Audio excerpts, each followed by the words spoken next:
Medicinal marijuana is a smoking hot topic in Ohio. Today we're going to talk with Professor Douglas Berman about the various approaches being discussed and answer the all-important question: will you be able to smoke your medicine?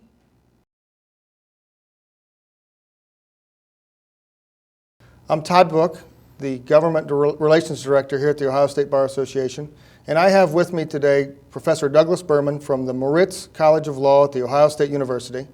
And Professor, today let's get in the weed. Let's talk about medicinal marijuana. You show how hip you are. Yeah, you don't call it pot, you call it weed. That's what my students tell me. Or the dope. Oh, well, now I think you're going back a little.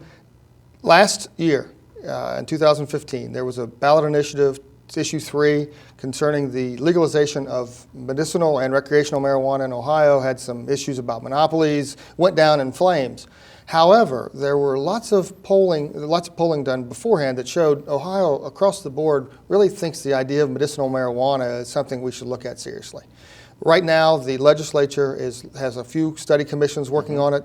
There's been several groups that have put petitions before the Attorney General trying to gather the necessary signatures to put it on the ballot in 2016.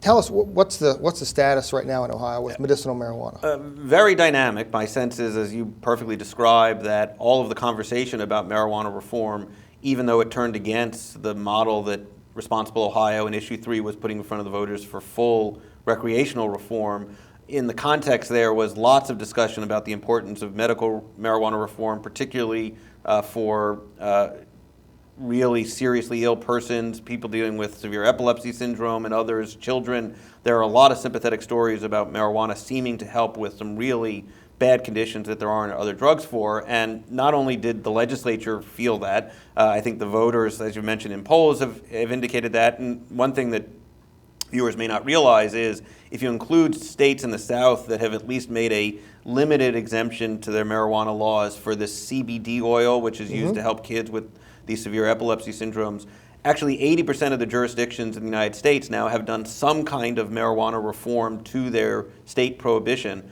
Ohio, in that sense, is an outlier. We're one of the few that haven't adjusted our criminal laws directly to allow anybody legal access under state law to marijuana. I think the legislators, the voters, everybody sort of recognizes that actually puts us at a step. The easy story is everybody thinks we ought to have some kind of medical marijuana reform. The hard story is, what is that going to look like? And we've seen incredible diversity across the country in different kinds of medical marijuana regimes, and there's no obvious best practices. It's very easy to say, of course sick people should have access to marijuana. It's very hard to figure out what legal structure should be built to maximize the benefits of marijuana medically and minimize the risks that come with legalizing another intoxicant. I know some of the testimony and some of the hearings at the legislative level anyway, they've talked about the least effective way to deliver medicine to someone is by having that inhaled or smoked. I have a feeling a lot of people that would want to use medicinal marijuana, they really want to smoke their medicine. Right. So I'm sure that's an issue that'll be a very big one. In fact, that you put your finger exactly on what some of the more recent states that have reformed their marijuana laws legislatively, I'm thinking particularly about New York and Minnesota, they specifically precluded smoking marijuana as a way to have access to medical marijuana, basically on that very astute vision as there are a few other medicines that we think people ought to smoke. That said, though, there are some medicines that we vaporize, right? And one of the things that's been challenging in the medical marijuana space is because this has been a federally prohibited substance, there hasn't been research about effective dosing, about the range of chemicals. I've seen reports there are as many as 4,000 different chemicals in the cannabis plant. Which chemicals you would want to preserve, which ones you'd want to sort of... Which ones are the magic ingredients exactly. and which not, right? And there seems to be particularly, and I think everybody knows this with other medicines too, a lot of sort of individual by individual variation, right? So that a particular pain med in just under prescription drugs may work especially well for one patient but not quite as well for another, or a cholesterol medicine or whatever the case may be. We haven't had that kind of research nationwide, certainly not in Ohio, over these issues, and that's actually when I had a chance to testify in front of the task force, I emphasized that I think that's where Ohio could be a leader if we focused on the research with. That surprises me, because so many states have legalized it in some fashion, but there really hasn't been the extensive research. Well, fundamentally, this is a byproduct of federal prohibition, which still. It's still federally illegal. It's still right? not only is federally legal, there's no authority even for a big pharma or whatever to grow their own and shouldn't even investigate have it on the place. Right. There is actually an official federal grow facility in Mississippi that grows marijuana for use in testing with federal approval. But many researchers, both in drug companies and in university settings, have complained that they don't provide enough marijuana, they don't have enough variations in the kind of marijuana they're growing to test a range of different possible usages, different delivery methods, and all of that. And so there's just a lot we don't know.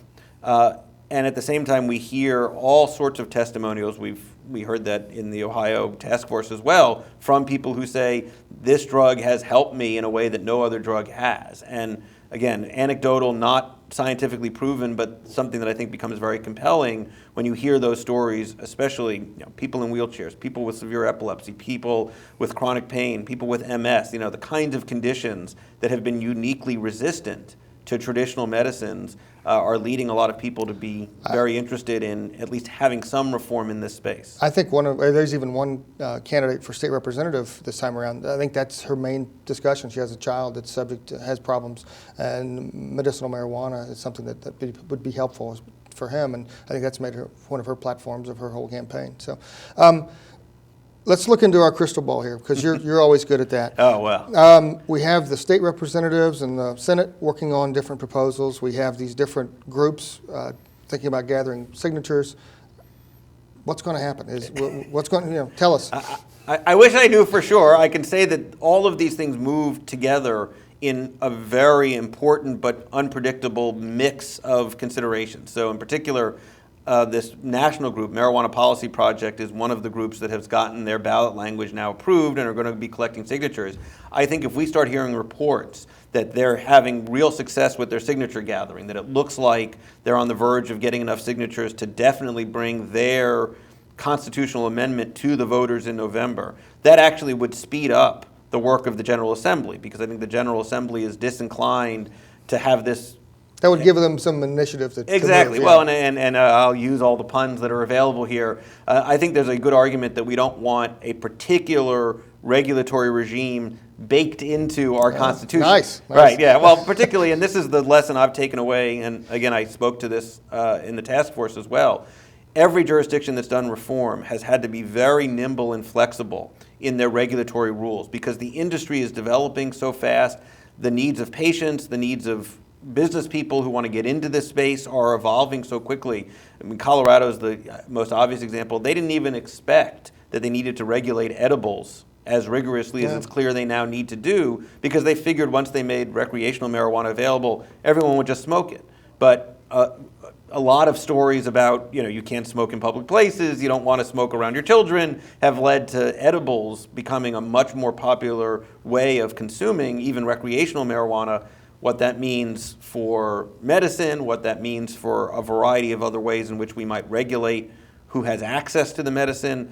Those are all very complicated issues that I think it's always going to be better to have a legislature in good faith able to adjust the rules rather than have voters kind of outline a set of rigid requirements in a constitutional amendment.